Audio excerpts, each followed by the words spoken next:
Hi, I'm Anno Saxenian. I'm really delighted to see all of you here, in spite of the fact that it's the end of the semester and everybody's sort of burned out on every end possible. But we're really fortunate to have Arnold or Arnie Lund here with us today. Arnie is a connected experience technology leader and the Human Systems Interaction Lab Manager at GE Global Research, which is right in our backyard in San Ramon. He comes to us with a deep experience in human-computer interaction, human factors, accessibility, and emerging technology. He was previously the principal user experience lead in Microsoft Server and Management Studios, and the principal director of user experience at Microsoft's IT organization. Prior to that, he worked in the golden days at AT&T Bell Labs, also at Ameritech, US West Advanced Technologies, and Sapient. He has developed metrics for assessing user experiences and predicting successful products, and that work continues to be influential, including with the Society of Motion Picture and Television Engineers. He has a long list of other accomplishments, and he has published widely in R&D management and on research in natural user interfaces. He also has more than 20 patents and has been a professor at both Northwestern and University of Washington, teaching user-centered design. And without any further ado, I'm going to welcome Arnie Lund. Thank you so much for joining us. Thank you for letting me come here and talk with you today. It's appropriate to come here and talk a little bit and have a conversation about work and the changing nature of work, because I got to sneak out of work in order to be here and come up from San Ramon. A second reason was that we found out yesterday at my job that one of the Saudi royalty was going to be visiting my lab to be seeing the demos that I'm going to talk to a little bit about to you later today. And so this helped me avoid having to wear a suit for the second time since I moved to Northern California. So I have not quite a perfect record, because the last time was when they came, so it was nice to get around that. Now what I'm going to do today is not give you a finished portrait of how work is changing in the industrial internet. We haven't been around that long. We're just getting started. So we're still at the stage of kind of early sketches and paint on the canvas of what this research area is about. Rather, what I want to do is kind of get you all interested in or aware of where we see some interesting opportunities.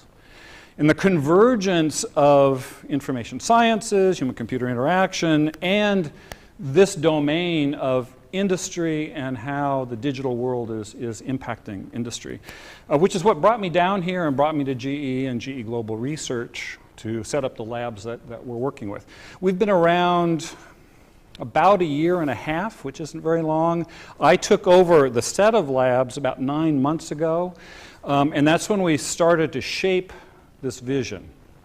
Now, most of my career, which goes back to Bell Labs, I started there in 1980, and we'll talk a little bit more about this later in the talk, has been about information workers and consumers. I mean, most of what we spend our time thinking about is that world. Now, one of the things that it's important to remember is when you look at the US Bureau of Labor Statistics is actually the information worker space is not a very big space in the big scheme of things. Most people are the people who build these buildings and the buildings out there and create the roads and make the cars and make the planes and work on us in hospitals and supply services and sell stuff to us that other people make or grow or create or ship to us. That's the world of industry. And so the bottom line of what I'm going to talk to you about is this new opportunity where the digital world, the information world, is coming to that world, and we have an impact to really rethink and reshape that world as we're at this transition point into the next generation of our culture and society. And you'll see a little bit about where the business rationale for this comes from. So what I want to do is kind of talk about this world and how we got there and some of the implications, and then some of the things that we're starting to explore, some of the areas that we think are interesting.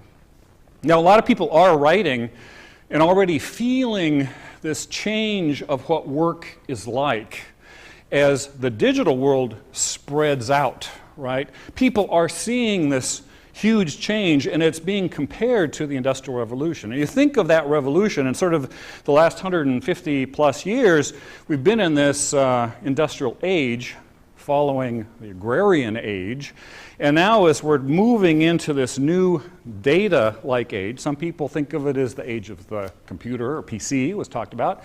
Then it was the age of the internet. We're arguing a little bit in my world about the industrial internet and big data, Internet of Things, you see talked about. But it's really this digital, when you could take it over 20 years or 30 years that all this has been going on, it's the move to a digital age that's coming. Now, if you look back at each of those other times, and actually each major stage in society really, as new technologies come in, it hasn't really wiped out the previous technology or completely changed what went before it. It's an ecosystem. And everything sort of shifts around to find its new niche in the ecosystem.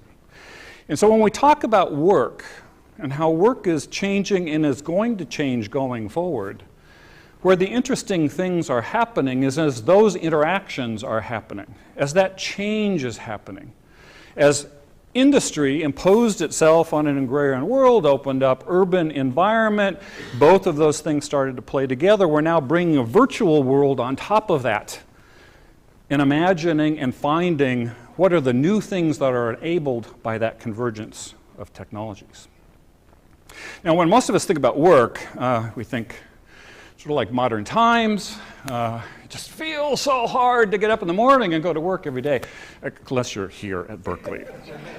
But those of us who have to drive down to San Ramon, it feels like this in the morning, especially if we're trying to beat traffic. Or like Metropolis, if you've seen Metropolis. But kind of at the core of those images,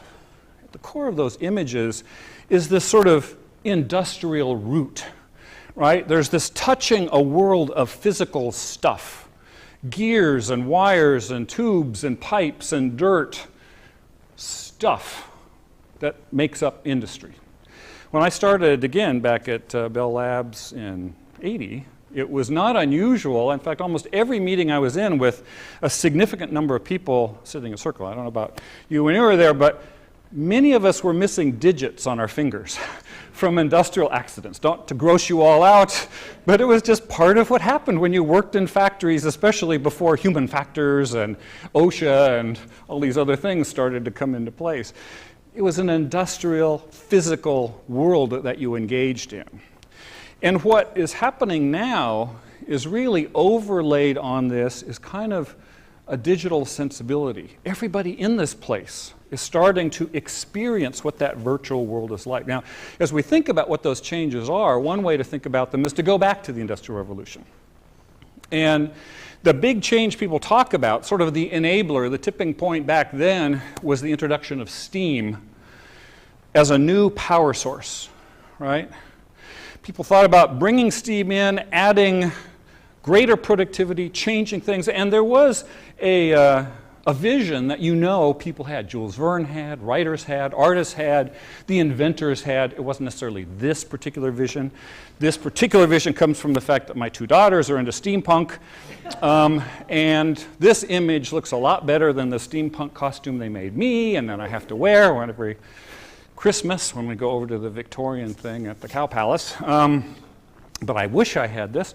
One of the things that's sort of engaged in this imagery is that it's about empowering somebody in a way. I mean, there's sort of this vision of the things as you think about steampunk and as you thought about the vision, both good and evil as a literary technique or storyline. It's all about kind of bringing this technology and the things that this technology enabled.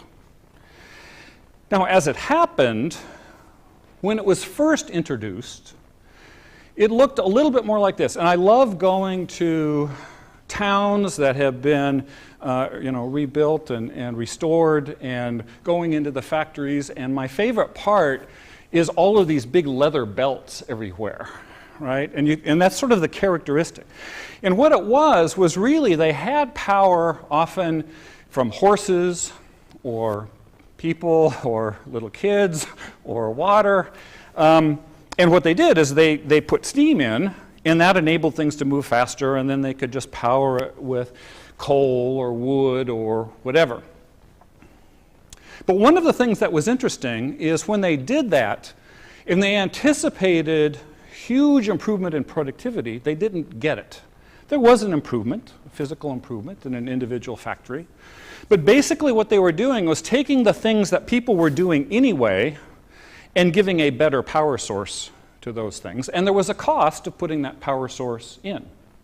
And so when you look at some of the historical records, they didn't find the change until you started to rethink the way the enterprise ran and rethink the way businesses worked, assuming steam and other power sources that came through that period.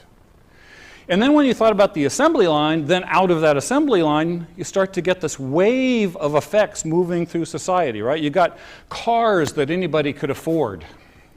You got roads, because you needed the roads for the cars. The roads then got you out to new forms of recreation. They created new towns. Then there were new businesses. There was a way of getting goods to new places. Society changed as rethinking the environment and the enterprise based on what was enabled by a new technology. Now, not everything was perfect. A lot of jobs were really crappy. And that move from the satisfaction of being able to build an entire car yourself from just turning the crank on the same part over and over and over, that wasn't necessarily the best thing. But when you looked overall, the cost of goods came down. You saw enterprise grow. More people were employed. Businesses were enhanced. I mean, that was sort of the power of the Industrial Revolution. And then, other cultural things happened and business things happened and so on. Well, then, the same thing, in a way, is the part that we're in now, right? And again, it's not that long to when I started my career back in 1980. When I was in graduate school, I was still working on my thesis, running stat programs on a mainframe with stacks of cards. And in fact, typing my thesis with lots of carbon paper and trying not to make any mistakes, because then you had to redo the whole page. And so, but what I did do as a graduate student, and which made me a big hero among the graduate students at Northwestern, was I bought a TRS-80 from Radio Shack, and I ran my experiments on the TRS-80, and I upgraded it from 16K to 64K, and so I was the tech guru among the graduate students at the time. It didn't take much to be a tech guru, fortunately, back then. But that was where the technology was. Then I went to Bell Labs. Bell Labs, we were still programming on the mainframe, still hauling the cards down. Still in our lab, we were programming in Octal on PDP-8s, paper tape, running paper tape. We did get a Xerox Star in, so we got the precursor of what became the Mac, started playing with that. And then you started to see personal computers coming in. You saw IBM, and then later, just before I left, was kind of mid-'80s when we got our Mac in. We were playing with our Mac and then doing experiments, comparing the two environments. There was a key here that I think was important. It was similar to steam. Part of this world was one of my former bosses, Bill Gates, and he had a vision, at least he articulated a vision for his company, which was to put a personal computer on every desk, right? And that's a little bit like back in the AT&T days, the notion of universal telephone service or universal communication. And that vision really has happened. What they did, whatever you think of all the other parts of Microsoft, what Microsoft enabled in putting computers everywhere has been a world-changing event. Now, it's a world-changing event that had a vision, but like Steam, didn't necessarily come through and true in the way people think about it. Now, there were lots of different visions, sort of like that steampunk thing, right? This was one, in fact, created by Microsoft and by a friend of mine that was sort of faked up with plexiglass and so on. But there's sort of this notion of a digital world. Back in the early 90s, we were looking at Apple's Knowledge Navigator, right? And everybody's talking about, and it was sort of the same spirit of information anywhere, interacting in natural ways, portable information. Everybody had this vision, and computers were moving out everywhere. And there was, like with Steam, a notion of, that people were talking about, and we went to a couple of workshops on it, called the productivity paradox. Productivity paradox was that computers were going on every desks everywhere, but you weren't seeing the business return for spending all that money on all that technology that was going out. And the reason was most of the time, it was just replacing my favorite IBM Selectric, right? It was just a really expensive typewriter, right, which had a remote printer, and you had a keyboard, and then you were looking at things, and then some other tools came in, but it was basically a really expensive typewriter. And this also gave me a good excuse to probably show you, among just a handful of people left in the world who have ever seen a memory drum. This is what was originally being used in my lab before I got the TRS-80. And what the memory drum was, I was in a cognitive psychology program then called Learning and Memory, and we were studying how cognition worked with what were then known as nonsense syllables. We now think of them as acronyms. And learning all about memory. And the way you did it was there was a cloth tape that went over this drum, which then, being the graduate assistant, I had to take and put in the Selectric typewriter and type long lists of nonsense syllables in, and then we would run it and have people sit there, and you'd run it at different rates, and you had a little window that opened and closed, things like that. Well, that was a perfect thing for a stupid computer with not very complex program on it. You were just replacing things that worked in the physical world. Now, when I, again, started at Bell Labs, part of what we were talking about back then was the notion of the paperless office. And that was kind of our vision back then. I mean, that was what, you're bringing these things in, everything is being digitized, you can do calculations, you can do typing, you can do editing, you can create documents. Why do you need paper anymore?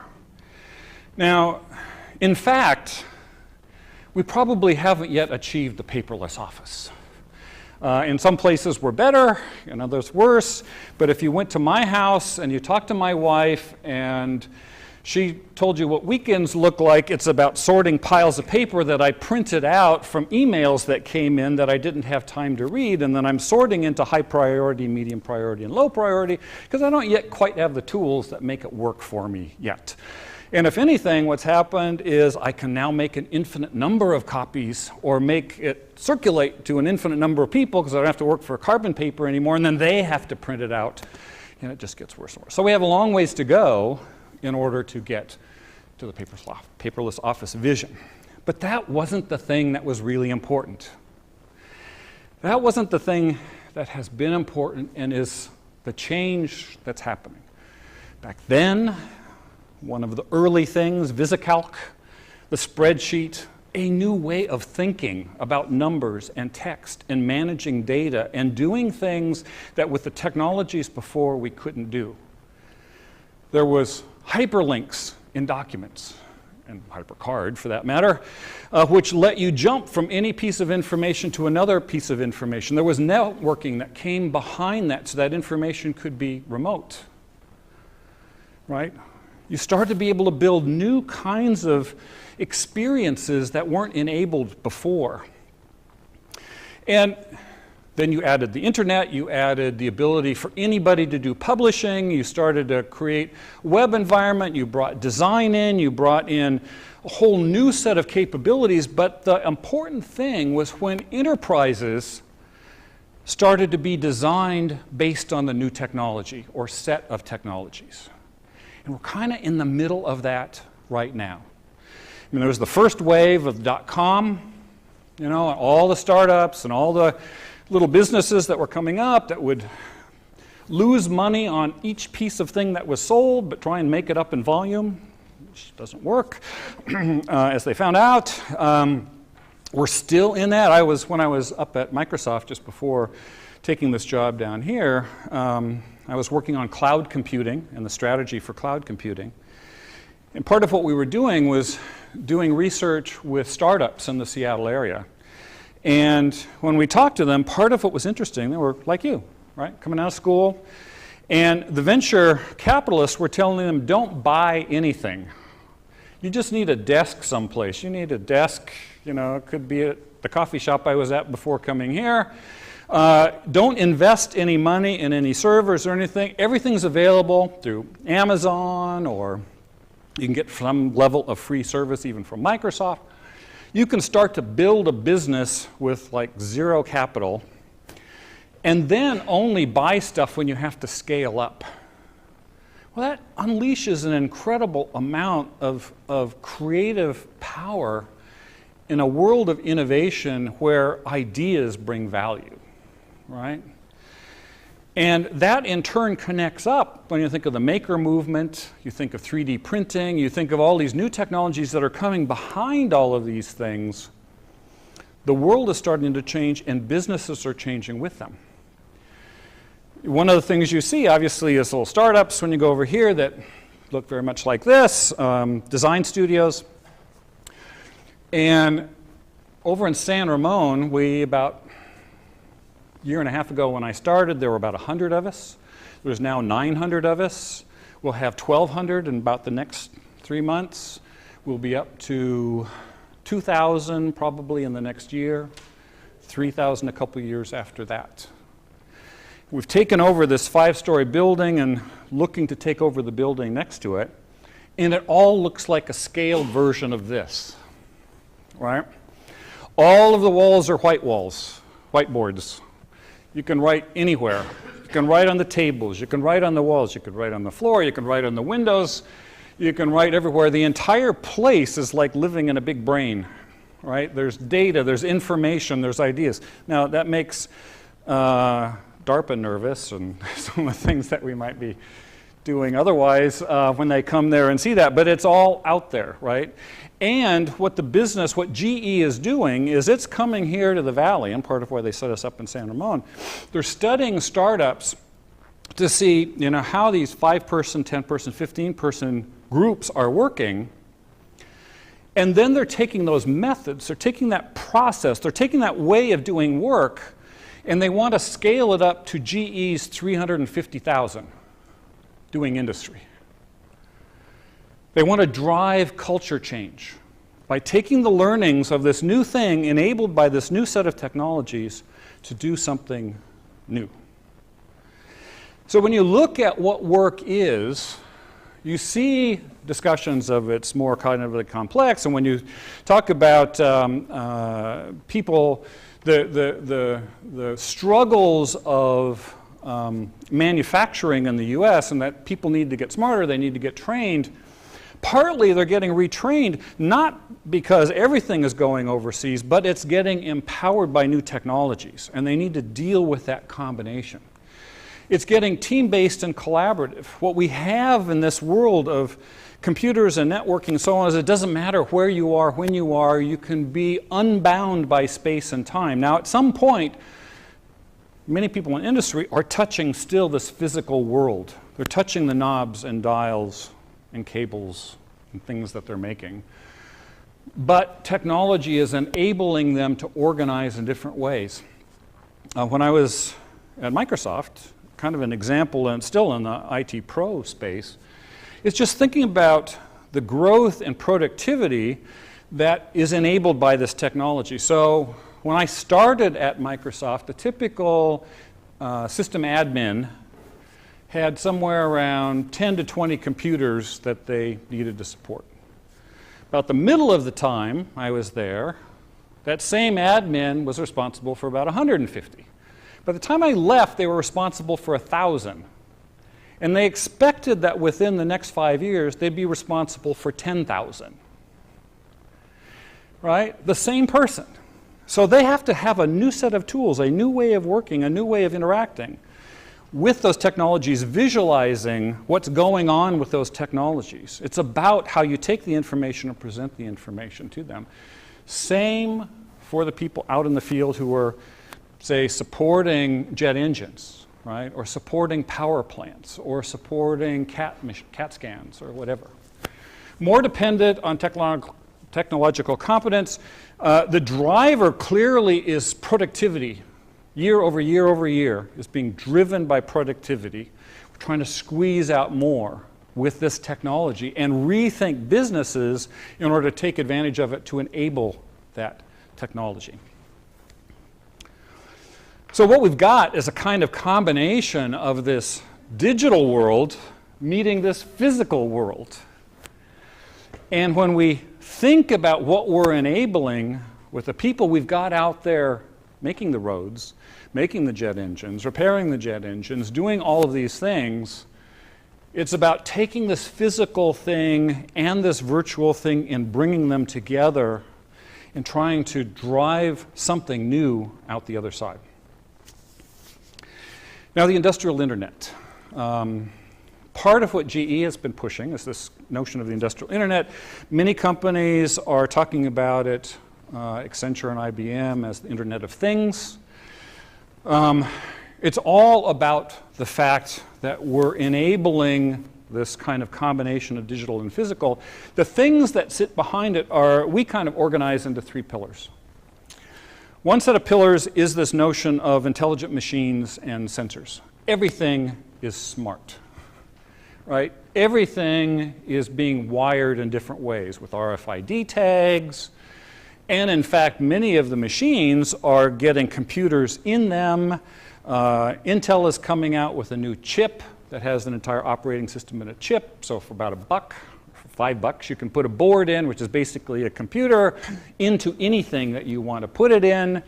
Your car, I was down talking to one university out here on the West Coast, and they had deconstructed a car, and there's at least a half a dozen computers in there, and a network, and several wireless connections, which typically aren't secure.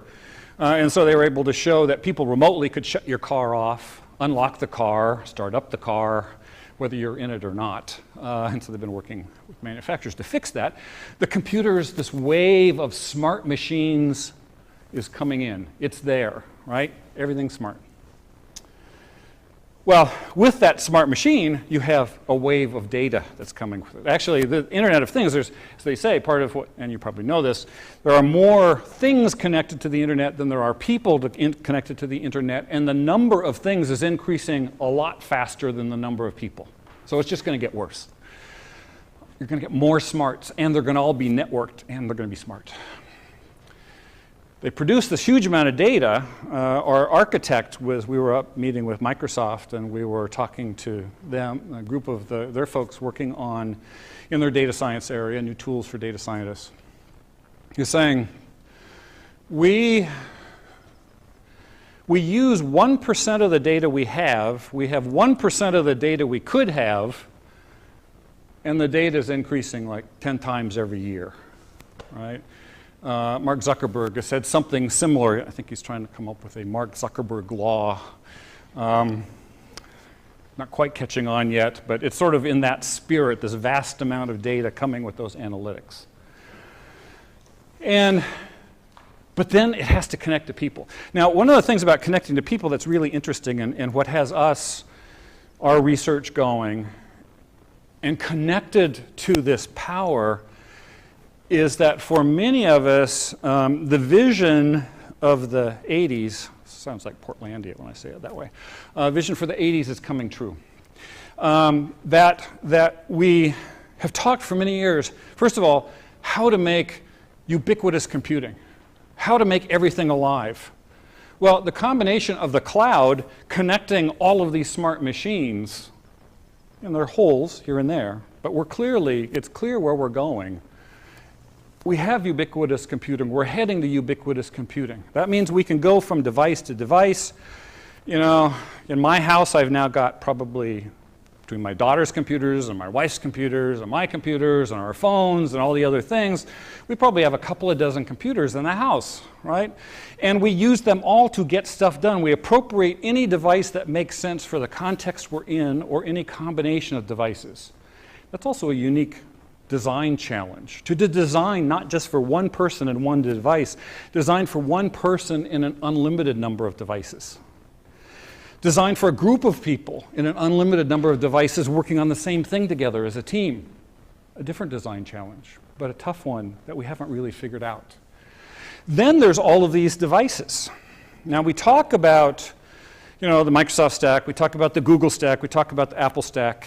Maybe people don't talk about the Microsoft stack as much, but we talk about all of these different stacks. 20 years from now, half of the stacks are going to not matter either, and new stacks are going to be there, right? All kinds of, you guys are producing people who are inventing new environments, new sets of APIs, new ways of manufacturing that are all coming in and connecting to this cloud. And all of those things start to take advantage of gesture and speech and touch and audio and physical and vibration and location awareness and a whole wealth of technologies, some of which we haven't even thought of, right? Biometrics, all kinds of things. That means that this environment is getting to the other thing we've talked about doing. We've talked about designing things to fit the user. It's not only just designing it once to fit the user and making it static. We're now at a place where potentially that environment can shape itself to whoever you are, wherever you are, whatever you're doing. Now, I'm interested in accessibility, but part of what I'm interested in accessibility about is not only that, but it matters to all of us. If I'm out in bright sunlight, my vision has a deficit, right? If I'm in a noisy environment, my hearing has a deficit. If I'm driving and working with a computer, I'm trying to process multiple things. I have a cognitive deficit, right? We're at this place where theoretically the technology can connect to whatever you're trying to do. Well, along with these things, this is a really interesting change point for us. It's also an interesting challenge. This smart machine, this complex machine is getting smarter than we are, right? You know, you've probably heard about the singularity argument. And when I was in mid-90s, I went to, I think it was 25 years of computing, and they were talking about the next 25 years of computing, and they were talking about our desktop having more memory and more cognitive capability than we have, and they were predicting it would be right around now. And now we have a bunch of them, right? And what all of us, many of us are working on, not necessarily AI, but trying to connect those things up and make them learn from the environment. So people are being pulled into environments that are more complex than they can handle. Make sure I get much of my time here. So what does this look like? Well, let's just say one example, right? What does industry look like? This is a wind farm. I've given this example before. It turns out that physically, the length of a wind turbine has been about 66 feet. Because any longer than that, with the best materials we have today, when the wind blows, the blade bends and starts to hit that upright. But by applying analytics to it that adjust the angle of the blade based on how the wind is flowing over the turbine and across the farm, we've been able to increase the length of the blade to 100 feet. That like doubles the power and output capacity of that farm. Now, what that meant for a company concretely, for like GE, in the first 3 months that analytic was introduced, GE made another $4 billion in orders. There's a lot of money to apply analytics to these environments. Now, think about that. Then there's optimizing this farm. Then there's saying, okay, usually each of these turbines aren't made by the same company. They're not the same generation. Somebody has to fix those things. It takes 2 people to fix an individual one, do maintenance on it. When they bring it down, that's a loss of power. So if you can optimize when you're bringing it down and taking it out, you increase productivity value. The farm has to store energy someplace when it's not available, right? If you can get that storage optimized, if you can put it on the grid at the right times, if you can move the energy at the right times, that's productivity. If you know how it's connecting to all of our homes, that's productivity. If you can dim things down when people aren't using them, you can save energy. There's a huge impact when you apply these analytics to this environment. And it goes from the device to the system to the fleet to the entire grid, and it goes from optimizing the individual device and the maintenance of the device to optimizing operations of an entire system. And the higher up in that kind of problem richness stack you go, the more value can be returned. Now still there's a worker down here working on this, pulling the engine from here, sending it someplace. There's somebody managing that fleet to make sure everything gets to the right place at the right time. And as you go up that stack, you get more and more data. Single plane flight right now, unless you're a Malaysian airline, generates a terabyte of data. Now maybe in that case it's generated but it doesn't go anywhere, but and it's kind of a sad joke, but it's a data joke, and I didn't have any other data jokes. The bigger you get, the more data, as I said, and the more opportunity there is to bring business value. And it applies across all of the domains, all of the places that people are working. For GE, one analysis we did, if we just brought 1% improvement to the productivity of just GE's customers, over the next 10 to 15 years, that's about $300 billion of revenue. Globally, the World Bank has figured it adds $28 trillion to the global economy. There's a lot of potential. Now let's go back to the people at work, right? The grounding that hits at the bottom. Still, factories look something like this. There's pipes, there's duct tape, there's buttons, there's dials. But there's computers, typically designed individually and not optimized together for the person who has to use them. There are remote control computers that are controlling parts of this entire process that this person doesn't actually understand, probably. He just gets his direction and he knows what he needs to do, but he's about to retire. About 60% of GE's workforce is getting ready to retire. And that's the workforce that's been there for 30 years through the entire digital evolution. And they're like the car guys on NPR, if any of you have listened to that, where you can call up and go, oh, it sounds like blah, blah, blah, blah, blah. Oh, well, then it's the distributor, whatever. Only he can do that with a power plant or a jet engine or, so he's got that kind of combination and he's going. So we've got to pull the knowledge he has, the tacit information, the wisdom and the knowledge, turn it into a form that becomes available to the new workforce that's entering our environment, who's used to an entirely different set of technologies and an entirely different way of working together, more collaborative, more technology-oriented. And in this complex system, as I say, which is more complex than any one human being can do, but human beings get pulled in when something goes wrong. And when they get pulled in, they instantly have to understand the context and be able to make decisions that they're then held responsible for. So we've got to take information, turn it into insight, give it context that can be rapidly assimilated and organized into a way that a reasonable decision can be made fast by many of these people out in the workforce. That's a real design challenge. Now what we've done is we've boiled this down to sort of core areas of research we're focusing on in technologies. The sort of notion that inherently what industry is about is people collaborating, right? Working together to get things done. Inherently, it's about getting things done, achieving goals. And what we want to do is not what we used to talk about in the human factors world in the 80s of making things simpler and simpler and simpler. People don't want their jobs simplified away.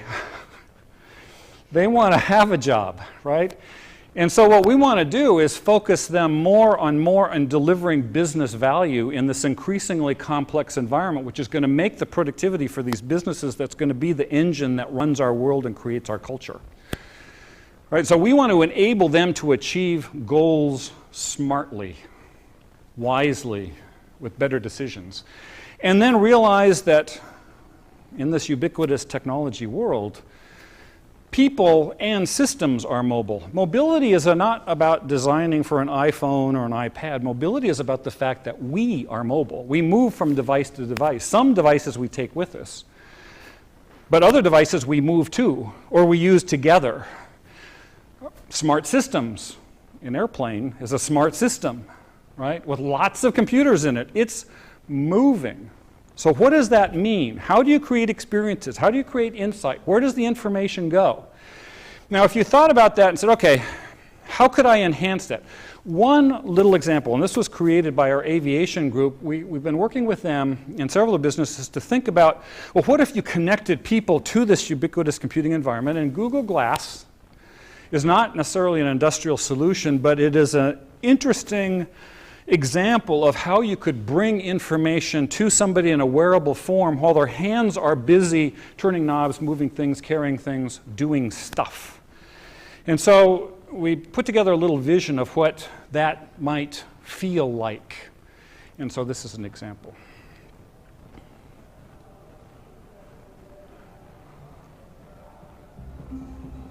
Okay, Glass. Why didn't it come? Wait a minute. It was working. I tested it right before. All right, let's see what's going on here. Get out, go back in, try and understand why this didn't work. I'm going to give it one more chance, and if it doesn't work, we're going to skip this one and then the QuickTime ones, I'm sure. Come on. All right, let's go back in here. Let's go to this slideshow. Presenter view. And let's try this.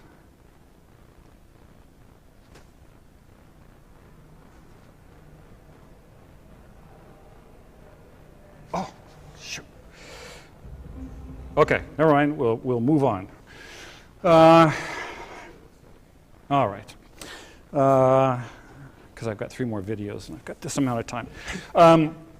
So what the vision is we start to realize that in that environment, you can know the context the person is in. You can transform the way they're looking at the devices that they're interacting with. You can inform them about the people that they're interacting with, and you can connect them with those people in a way that is optimized for where they're at. So when we, all right, there we go. When we talk about that, it's like giving workers superpowers. Now, I come from Microsoft, and I know Google does this too, in a way to think about how to drive innovation. If you start to think about the impossible thing, you can start to be driven to imagining how you can apply technologies to satisfy the needs of that impossible thing. And for us, in essence, it's about trying to drive new capabilities for those workers to make them more than they would otherwise be. And we do have this vision in our research of trying to do something different. When I was at Microsoft again, there was sort of a hidden story that I don't think has ever been published. But among those of us who worked on Windows, there was the idea that Windows worked best when you first removed the plastic from the box, and then it got worse every minute after that. As new patches got downloaded, as software got downloaded, as new things happened, and cosmic rays cause the bits to flip the other way and all that sort of stuff. We think that there's an opportunity in understanding what you're doing and learning from it, that we can make the value of the experience continuously increase for you. The more you use it, the better it should be able to get. The more you invest in it with your information, with what you're doing, with what it knows about you, the more value you should get out of it. The more you use it with others in a collaborative environment to get things done, the more value you should get out of it. The more you use a collection of applications that are intended to work together, the more value you should get out of it. So that means that things aren't just kind of getting worse and worse and worse, and then you go to another technology. It means that as you're working, value from this digital, adaptive, multimodal world is continuously increasing. It's odd. That says natural user interface, but it's all black, so I don't know why that happened. So if you have these capabilities, collaboration and making smart decisions and removing the technology from getting in the way of what you're doing, and then you can apply analytics from the data in how you interact to make it better, then you can get this sort of transformational thing. Now the danger, this isn't easy, because the downside is you end up with Clippy, right? And you don't want that. But the upside is autocomplete in search, or high-frequency places that you go to, and those are good things. And when they work, they're very, we're very happy with them. When they don't work, like some spell correct things, well, that's another thing. Now this is, I'm not going to drain this slide, but this is a mind map that we've just been working on to sort of collect these notions. And the idea is that you can think about people and say, okay, well, how would we give them superpowers? Well, we would enhance their cognition, we'd enhance their memory, we'd enhance their situational awareness. They'd be aware of things that aren't immediately in front of them, that they're far away. We can increase their senses, enhance their senses, let them see the world in new and better ways with new spectra. We can see problems. We can enhance that view of the world by augmenting that reality. We can increase their strength with exoskeletons and so on. I mean, when you sit about it, we can take almost anything, including motivation and satisfaction, and we can enhance it. And we've got projects, part of what we've been building out in our research program, these green projects, address each of those areas in each of the domains. So that what we're trying to do is improve that decisioning experience, that collaboration experience, and new ways of natural interaction. So let me give you a couple of examples. Take one area. Every business, every domain has some kind of operations center. We had it in the telcos, you have it in hospital management, you have it in energy management. Those environments typically have situation rooms and now a variety of visualization environments that are used to know when things are going wrong, and then those are deconstructed into individual workstations. So we're looking at how do you enhance those collaborative environments. All right, let's see if I can make this work. And here's a little video. Let's keep my fingers crossed, and yes, it's okay to do this. I'm going to make this big. I'm going to hit this. Here we go. Ah!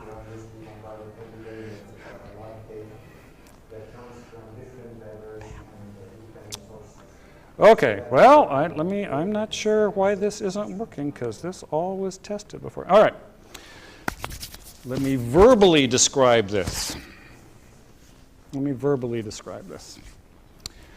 What we've got is an environment that we've created which is sometimes known as the Minority Report Room, which has initially had about 9 very large touch screens connected to Connects, so that you can have gestural interface in emerging data interaction.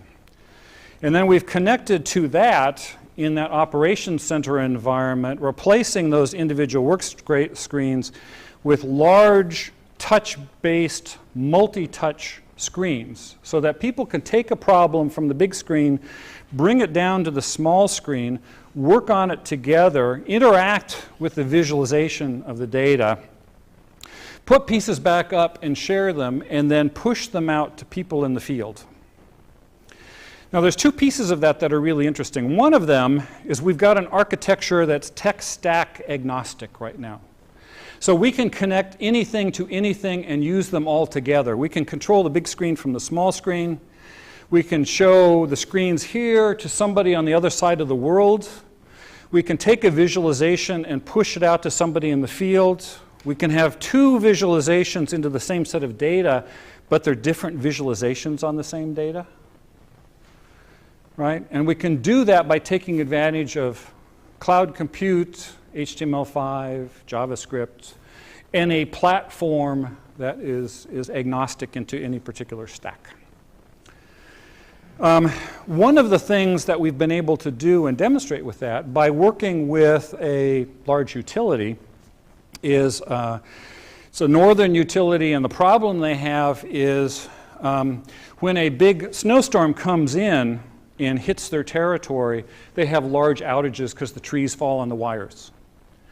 Now what we can do is we can combine the data of the probability of outages across their grid with data from satellites on tree growth in their area and civil data from metropolitan areas around where traffic is and things like that.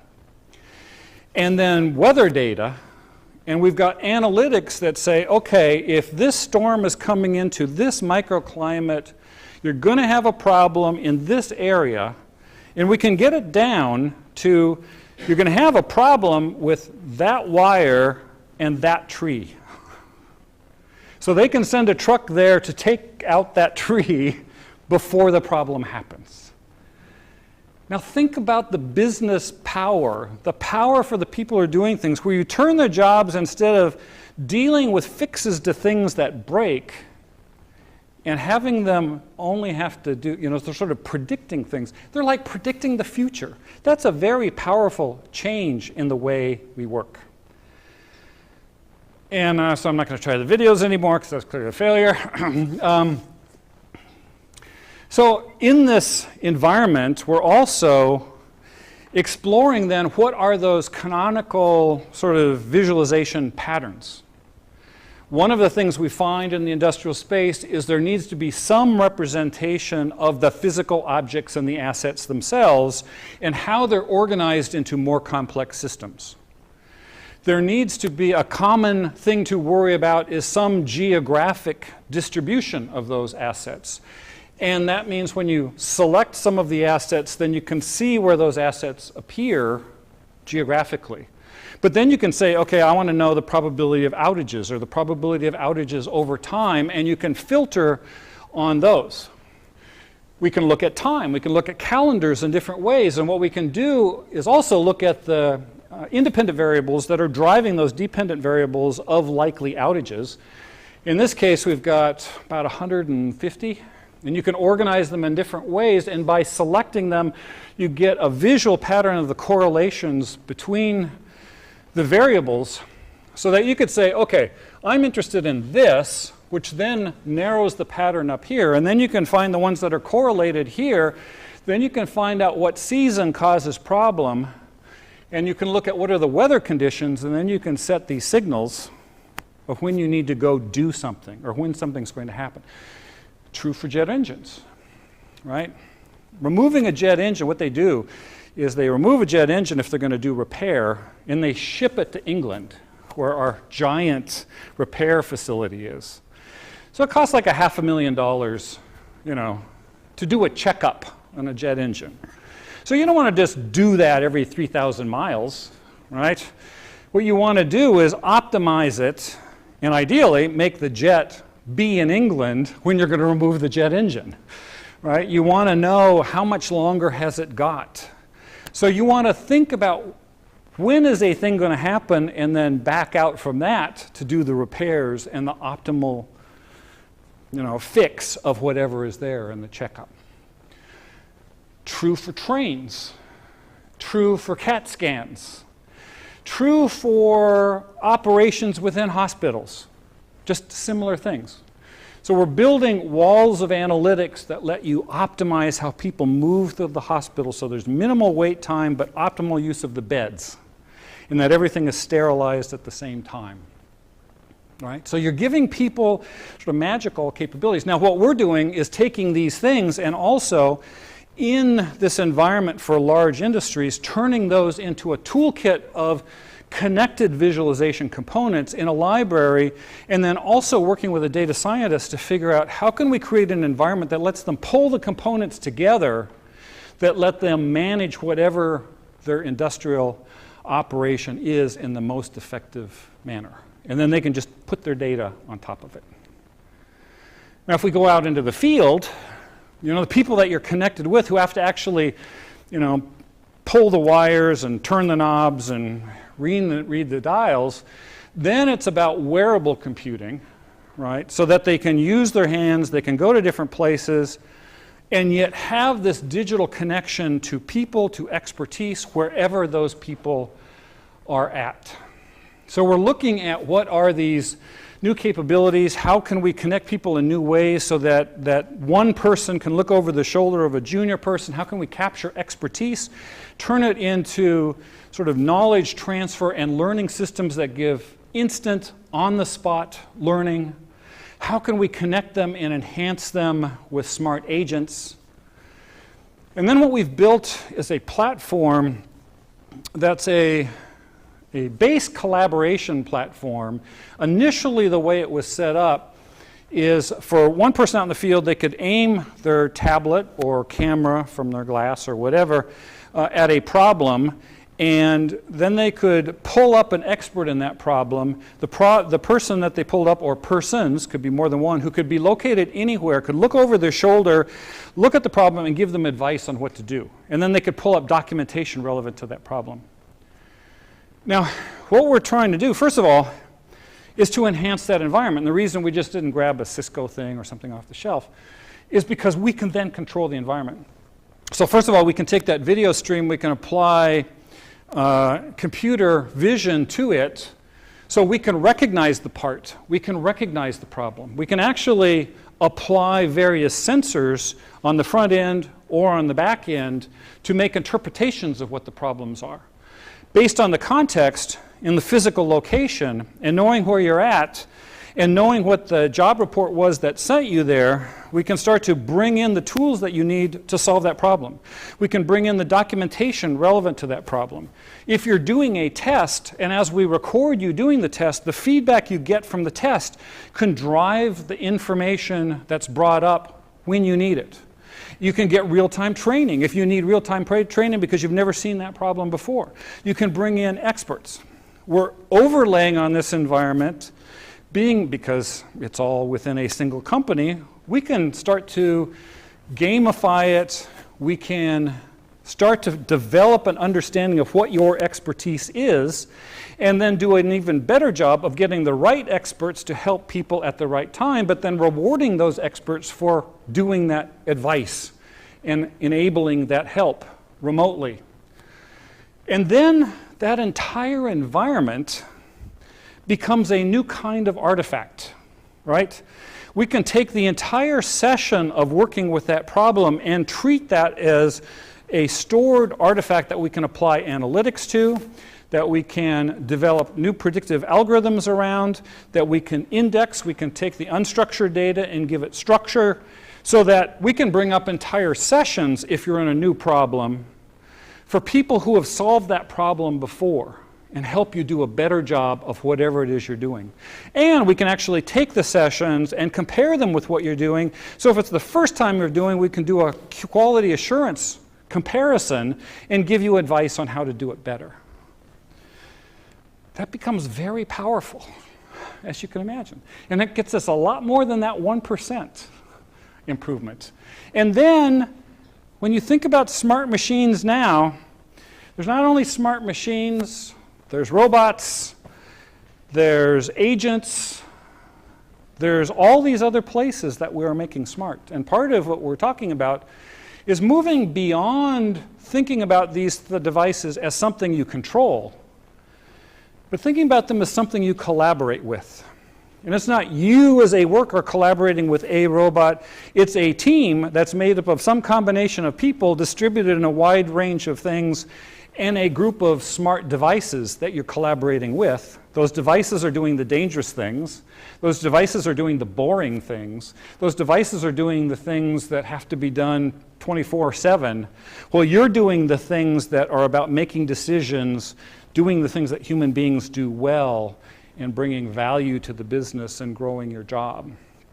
So this notion of collaboration with smart things is another area and includes what is a natural interaction with those smart things, with gesture and speech and emotional recognition and all of these other things, but in an industrial setting. And we've got customers we're working with in each of these areas.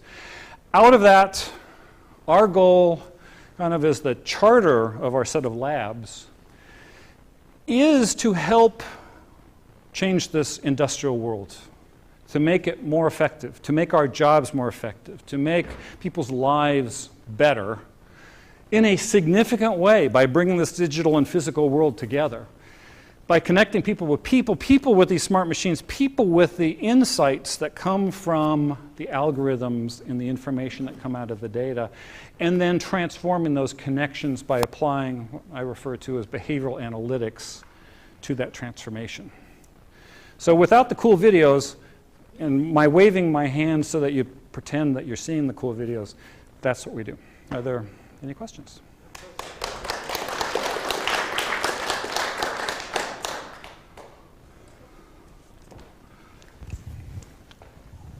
You tried very hard to use words like enhancing the experiences and things like that, and helping smart people extract their tacit knowledge and so on. But I kept seeing eliminating interactions, making them unnecessary because the machines are smart. I kept seeing the knowledge being extracted and turned into a reusable knowledge artifact. And you said at the end that well, we want to leave things that people could do better for people, but there's nothing left for people to do better at this point. So, I mean, the people all go away in this vision at some point, don't they? Let me answer that in two ways. One way is my engineer VP boss, who sort of goes, oh yeah, so what we're going to do is automate all of this stuff. And there are still tech visionaries who think that this will all happen, and maybe it will, maybe it won't. Then there are those of us who are really what we're interested, as I say, interested in making people's jobs richer, enabling them to do things that they don't necessarily have training for. And then there's kind of the data. One of the things when we started to look at robotics, and people say, oh, robots are replacing people. But it turns out that when you look across the industries where robotics have been introduced, in fact, there are still more people working than there were before the robots are there. There are new jobs taking care of the robots. There are jobs that robots still aren't well suited to do. Now, maybe they will be someday. But there's still this place. And then there are these kind of practical, social, cultural areas. So a counterweight force, for example, in the railroad industry are unions. And so they watch out for the people, and they're very careful about what we can introduce. They're very careful about the research that we can do. So part of what we have to do is really tell a narrative around how we're going to help them. And they kind of hold us to that if they're going to let us in. And then there are situations where then there's a regulatory context. So one of the new things that's coming up is the first nuclear reactor built in the US is going to be built. And GE and Hitachi are the primes at this point. And this is going to be a reactor. It's going to take 10 years to plan and about 20 years to build before it comes online. But it's going to be the first digital reactor. But there you can imagine the oversight to make sure that human beings are there, and it's not automated because people don't trust all the automation yet. So, I think, I fundamentally still believe in what we do, and that it really is an opportunity to try and make people have richer jobs and not get replaced. So. But that's all. No, I'm a little skeptical because sometimes the word you used about experience enhancement, in many ways, really, if you can predict something, I don't need to do a preemptive test. That something is now eliminated in my job because I don't waste time doing it when it wasn't necessary. Well, so there's a certain amount of elimination of interaction because there we're potentially is. The other thing, though, is, with any statistical thing, we don't predict 100%, right? And so one of the things that we've built is a system for pilots and dispatchers in order to optimize the fuel that they carry within a plane. If they carry too much fuel, it's very expensive, it wastes fuel. If they blow fuel, it's waste and it's polluting. So you make a reasonable guess based on a route. You optimize the route to minimize the thing, but still, when the pilot is in the air, the pilot is seeing things that can't be seen by anybody else, and so we support the collaboration between the pilot, the analytics, and the dispatcher to modify the route in real time. And so it's more, in some ways like that we're trying to get after.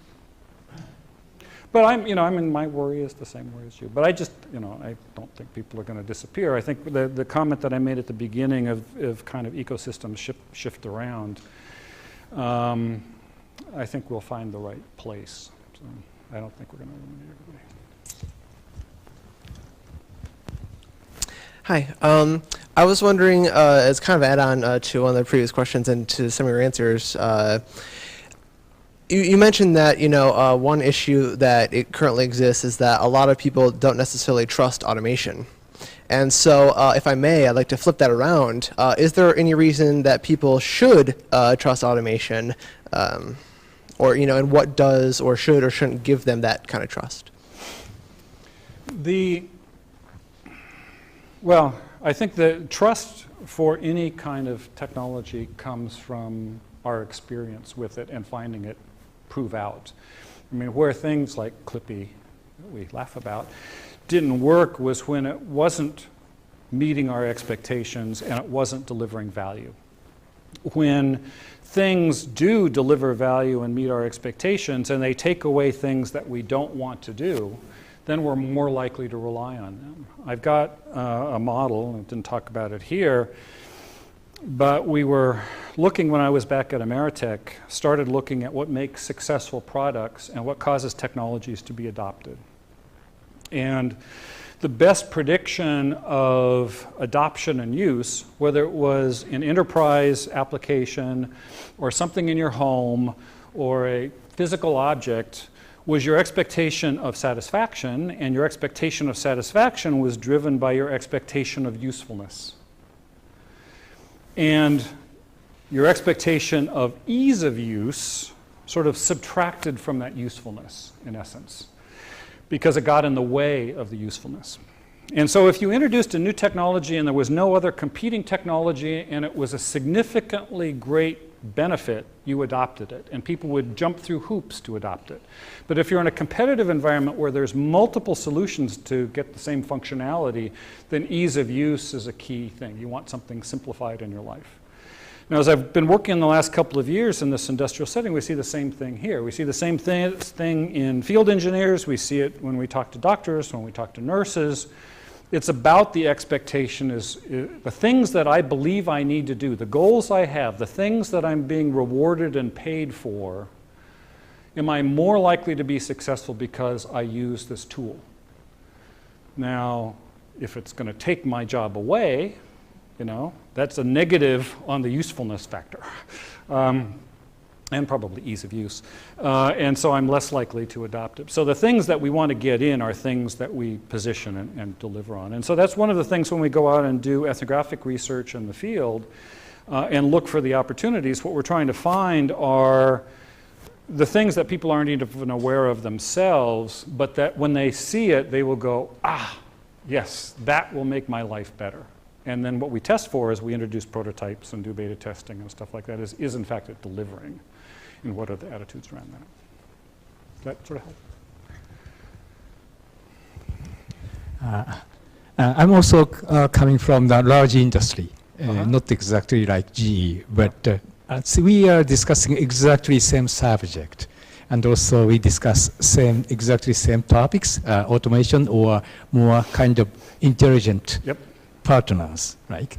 So the one question is, just example, let's see, airline industry or something like that. How many peoples or engineers, maybe maintenance peoples and field people have to run something to mate with those intelligent machines? I mean, if the jet become intelligent, people to maintain that should be intelligent. And they should. Yeah. So the question is, really, probably millions of people have to train to mate with that. That needs lots of works, lots of educations, whatever you say. Yeah, although part of what we're looking at, and we'll see if we're successful or not, is how can we harvest the expertise that's needed and present it in a way that lets them incorporate it into what they know and how they apply it sort of in real time, so that you don't have to pre-train. I mean, you know, some people are going to have to learn sets of skills and like that. But we think we can enable people to do a wider range of jobs and do it at a skill level that might ordinarily be higher than they would be expected to do, if we can figure out sort of this instant training problem and the right set of tools to support them. Now, obviously, that's a very difficult thing. It's going to take a long time to do. But I had been working, when I was at Ameritech, Roger Schank was at Northwestern, had started learning sciences group there. And you know, his philosophy was around, at the time, was certainly around this notion of trying to harvest expertise and turn it into tools that people could use to sort of upskill and let them perform at a higher level. And when we were doing it within the telco environment, it actually worked pretty well for blue-collar work. And then you combine that with other kinds of training, that was either rapid training or gamification at the time before it was called gamification. And so we were able to bring people along.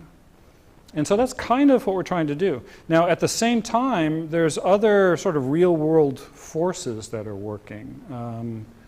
So in the case of the aviation industry, there aren't enough pilots for the demand for planes. And so we know within, for GE and for other companies working in this area, that there's going to be more and more pressure for lower skilled people to be flying planes. And so we've got to find a way to support them and help them work more effectively with remote people working over their shoulders and smart tools and things like that. And so, these things are going to happen no matter what, just because of the other forces that are going on within commerce and industry. Many of the scenarios that you mentioned.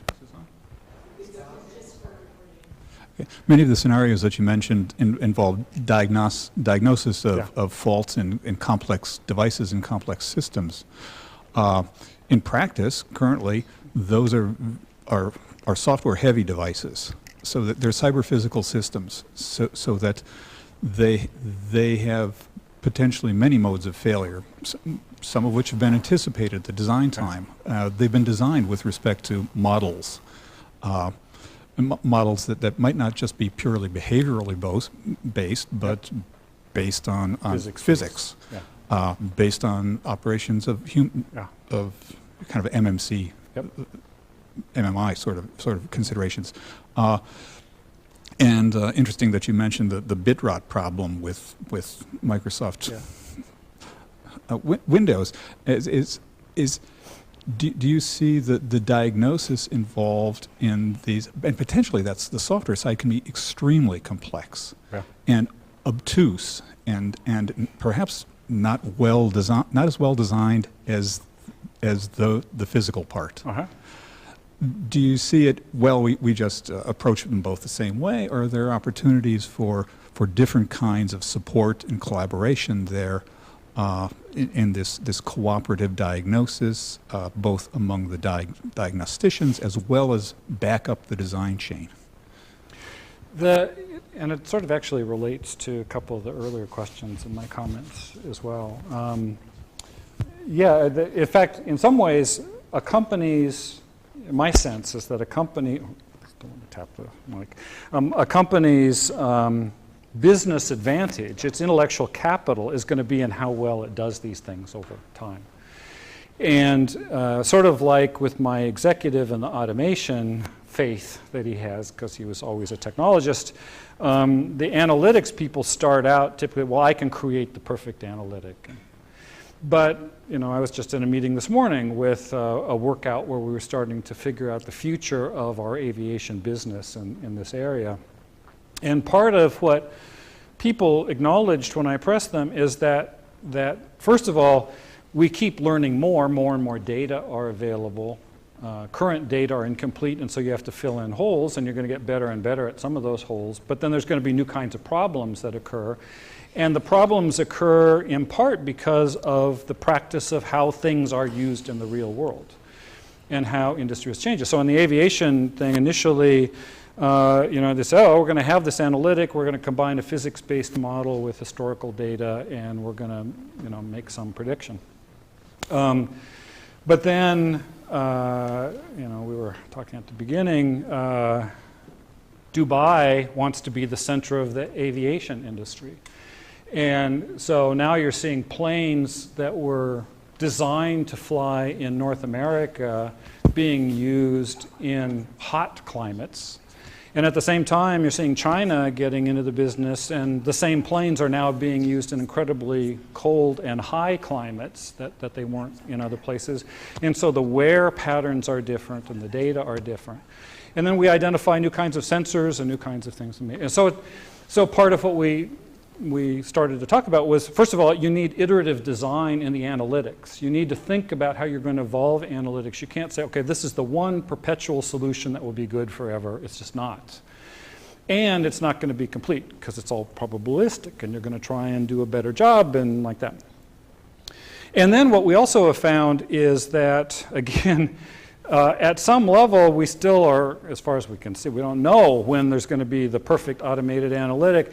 And what we find is that human beings using those analytics are where we get the best results. And part of what we've been talking about as we work with the data science folks that I collaborate with within GE is we're talking about how that interaction itself, sort of in the spirit of that transformative experience, applies to transformative analytics. We can apply what human beings are good at doing, seeing certain kinds of patterns and so on, and teach the analytic as we interact with it. And we have these experts who have done these things for years and years. So if they look at a set of recommendations and they say, actually, between those two, that's the one, then suddenly the analytic can be getting a little bit smarter. And so the way we're setting up our work, in fact, is, well, the core, and if you talk to my boss, he would say, software is transforming all of this stuff in the industrial internet. But the heart of the software that matters is this kind of analytics that you're applying up and down. But the reason that third pillar there is people is really that we still need people, and people are important. And so what we've been growing is this visualization work around that. And that's the biggest demand, in fact, within my team, is coming up with better visualization tools on top of the analytics. So that's kind of what we're seeing as we try and shape the research plan that we're doing. One more question. You mentioned collaboration software, as no one has really cracked that yet in terms of making it really useful for people. What's the reaction so far to some of the tests you've been doing in terms of like having a minority report kind of systems? Because one of the problems I see is, like I discounted before, is like a lot of these things look attractive in theory and in the movies, but once you actually start physically moving and dragging, and it becomes it's not only, it might be cognitively and also physically draining after a while. So I mean, what's the research been like overall, the feedback that you've been getting from these connected systems? Well, we're still early on, and the main thing was building the platform so we could do the experiments. Yeah. What we've seen as we've used these is the minority report scenario makes great demos, Yeah. but nobody really wants to do that. Okay. What we found, though, is bringing that analytic down to a collaborative touch table is a very powerful environment. We do find people coming around when you have all of these modules, people, well, what about this, and grabbing this area? Well, I think actually this thing over here is important. And we're just seeing a natural engagement in a way that when I was at Microsoft and we were working on the Microsoft Surface table, we didn't even see in kind of the games and the consumer space, but we could see with certain kinds of data interaction. There is just practically also this sense of, and you see it in hospitals when we have people in a tumor board situation, a bunch of doctors looking at data together on a wall and combining their expertise to try and make a diagnosis. There's that, and then there's taking the pieces away and working on it individually. And so what we think needs to be done is that combination. Cool. So will there be a solution in the next 5 years? Well, given how fast things change in 5 years, of course.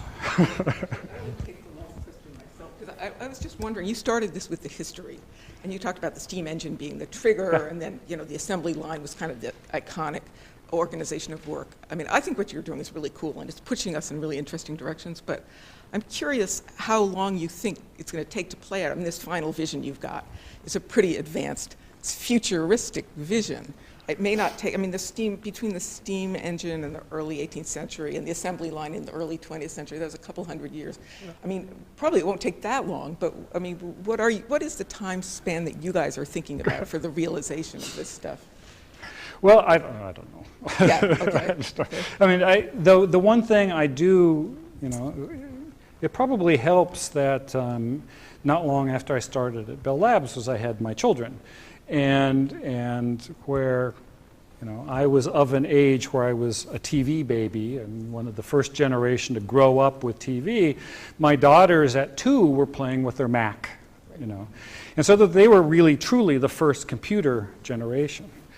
And when I think back about that change in just 30 years, it has been an incredible level of change. I mean, and we're seeing sort of the social impact of that. And when we work with China, when we work with the Middle East, when we work with all of these various customers, we see people coming on board because this virtual world can be, if you've got enough money, you can incorporate that into your world pretty quickly, more than in some ways some of that legacy infrastructure.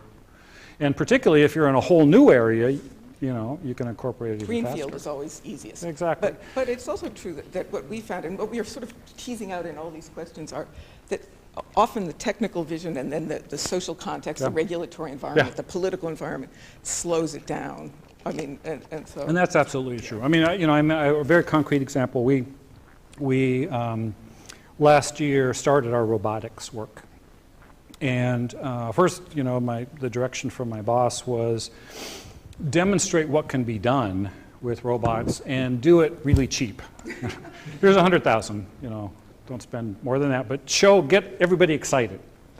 So we're a bunch of researchers, we can go away and do this, and then we overspent the budget, and he had to give us a little more budget. But what we did is we set up we took a mobile computer, a mobile robotics base, and then we put a quadcopter on top of it, and we set up using this kind of collaborative infrastructure that we'd already built, treated the robot as the equivalent of another field engineer, so you could go do something, or the robot could go do something and then pull you in as an expert in the way you'd pull in a human. And the robot could, we had sort of basic automation program, agent program in it. It could go inspect something. It knew what the locations were, by using beacon technology and that kind of thing. It could look and do a set of diagnostics and then pull somebody in. And so we could sort of demonstrate this. But then when we started looking into it and said, okay, what did it take to do that? So, the federal government doesn't have any regulations that would let us do that. You can have a hobbyist thing and you can have a military thing, but you can't do the middle yet and actually run a quadcopter in a utility plant. And so So, okay, we're going to work on this stuff, but in parallel, we've got to work with the federal government.